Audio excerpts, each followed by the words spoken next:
Olá, meus amigos e minhas amigas. Temos alguns assuntos bem pesados para falar hoje e iniciamos pela nova situação que os russos estão tendo que enfrentar após a incursão ucraniana em Kursk.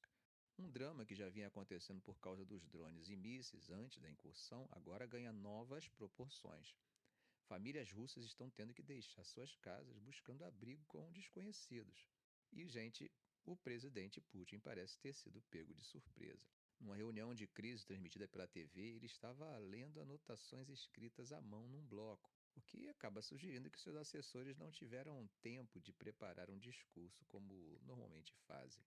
Essa incursão ucraniana não mudou o rumo geral da guerra, mas já causou um grande impacto.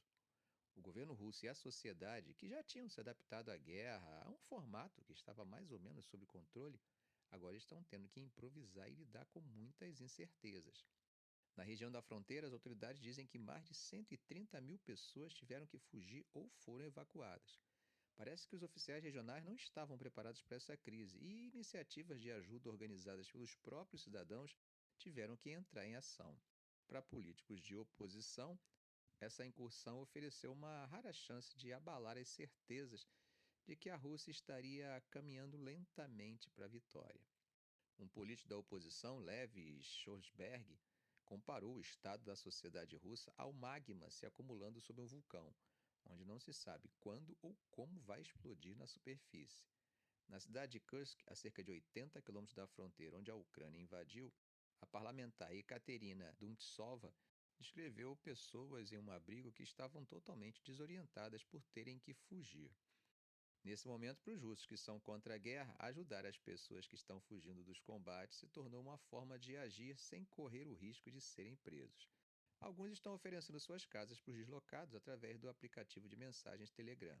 Há sinais de preocupação pública sobre o envolvimento de jovens recrutas nos combates. É que desde o início da guerra, Putin prometeu que os recrutas, homens russos a partir de 18 anos que são obrigados a servir no exército por um ano, não seriam enviados para a zona de guerra na Ucrânia. Mas essas batalhas dentro do território russo podem acabar mudando essa realidade. Bom, gente, isso é pelo fato de que, tanto na Rússia quanto na Ucrânia, o uso de recrutas é especialmente sensível. Putin, que parece gostar de história, ele deve lembrar do crescimento do movimento anti-guerra durante a Guerra da União Soviética no Afeganistão nos anos 80 e durante a Guerra da Rússia na Chechênia nos anos 1990.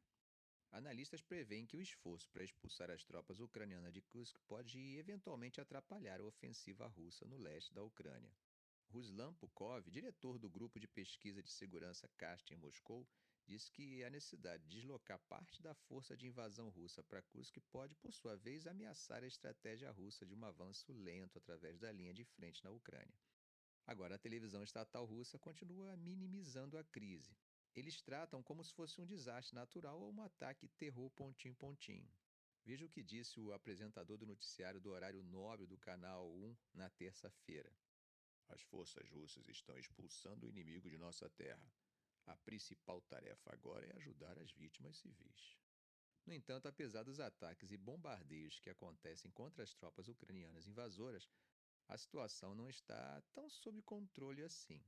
Relatos das forças especiais ucranianas capturando mais de 100 soldados russos pode acabar servindo tanto como propaganda de guerra, quanto como indícios da situação real no terreno.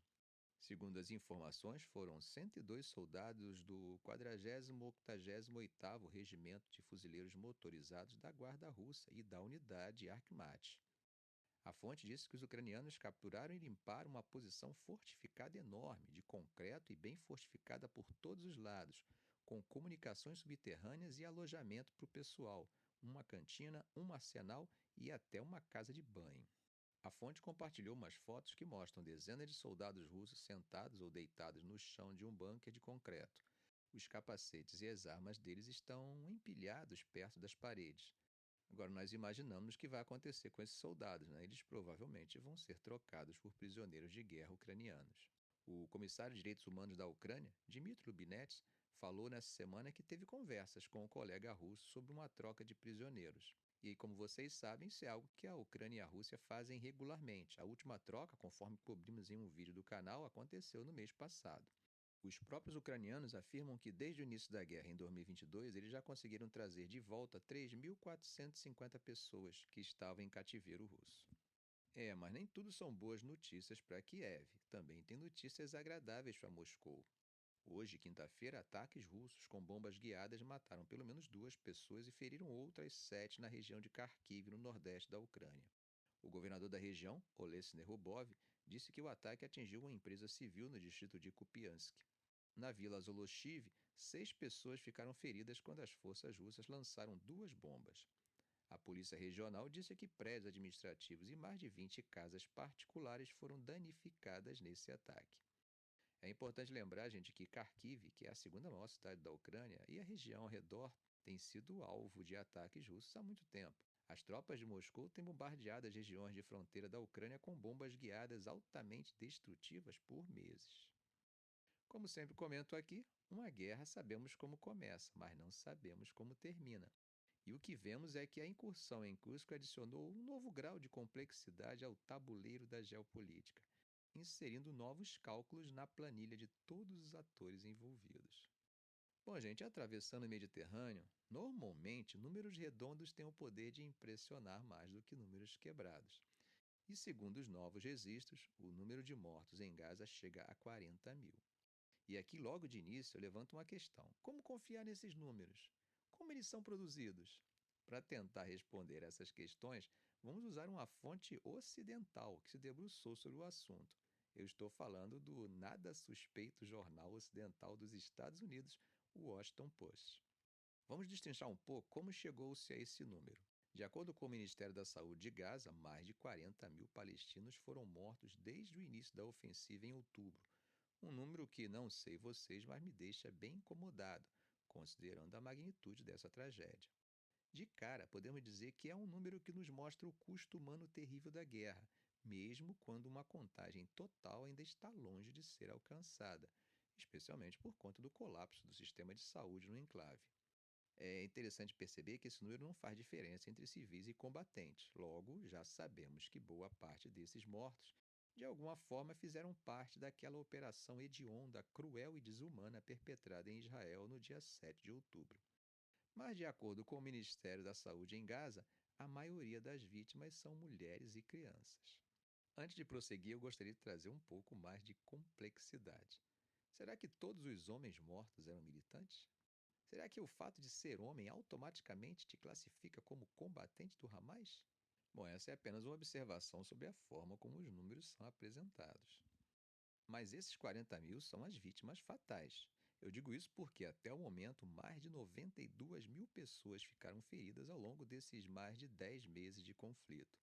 Só para não deixar ninguém esquecer, o que deu início a tudo isso foi um ataque dos militantes do Hamas ao sul de Israel no dia 7 de outubro, que resultou na morte de cerca de 1.200 israelenses e no sequestro de aproximadamente 250 pessoas, que foram levadas para Gaza como reféns. Além disso, eu li o comentário de alguém no canal questionando se não morriam soldados israelenses. Sim, já citei esses números em alguns vídeos do canal. Segundo as próprias forças de defesa de Israel, desde o início da incursão em Gaza, mais de 300 soldados israelenses também perderam suas vidas em combate. Agora, algo importante a se mencionar é que, às vezes, as autoridades israelenses acusam os palestinos de exagerarem no número de vítimas civis. No entanto, em julho, as forças de defesa de Israel afirmaram que cerca de 14 mil militantes haviam sido eliminados ou capturados, o que sugere que os combatentes representam menos da metade dos mortos. Pense comigo, se 14 mil são capturados ou mortos, concluímos logicamente que o número de combatentes mortos pela contagem israelense é menor do que 14 mil. Acompanhou meu raciocínio? Bom, por outro lado, jornalistas palestinos, socorristas, trabalhadores humanitários internacionais e organizações que monitoram vítimas de guerra acreditam que o número oficial de mortos em Gaza pode estar subestimado. Isso devido ao caos que a guerra trouxe para o que antes era um sistema robusto de relatórios, utilizado para rastrear e identificar as vítimas. O que é realmente chocante é que, após meses de bombardeios incessantes e cerco, milhares de corpos ainda se encontram sob os escombros, segundo a Força de Defesa Civil de Gaza. Outros corpos nunca chegaram a um necrotério ou foram oficialmente relatados como mortos, e em muitos casos, os bombardeios e ataques aéreos tornaram os corpos irreconhecíveis, restando apenas partes ou fragmentos para serem recuperados dos locais atingidos. A imprensa depende de uma combinação de esforços no local e à distância para reportar o que está acontecendo tanto em Gaza quanto em Israel.